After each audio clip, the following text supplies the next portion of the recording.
საქართველოს ისტორიული კვალი. ქვეყანა, რომლის კედლებშიც 3000 წლიანი ისტორიაა ჩაბეჭდილი.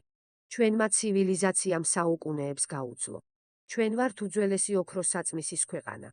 კოლხეთი ცნობილი იყო ბრწყინვალე მჭედლობითა და ოქროს დამუშავების უნიკალური ტექნოლოგიებით, რაც ელინურ სამყაროსაც აოცებდა.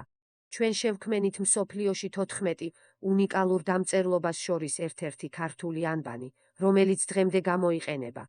მისი უძველესი ფორმები ურთულესი პერიოდების კულტურულ ძალას ასახავს. საქართველო ერთ-ერთი პირველი ქვეყანაა, რომელმაც ქრისტიანობა სახელმწიფო რელიგიად გამოაცხადა. ეს რწმენა დაგვეხმარა 17 საუკუნის მანძილზე, რათა შეგვენარჩუნებინა უწყვეტი სახელმწიფოებრიობა და იდენტობა. ჩვენ ვიხილეთ ოქროს ხანა, მე-12 საუკუნეში, დავით აღმაშენებლისა და თამარ მეფის დროს, საქართველო გახდა ძლიერი სამეფო, სადაც გელათის აკადემია მეცნიერებისა და კულტურის უდიდესი ცენტრი ფუნქციონირებდა.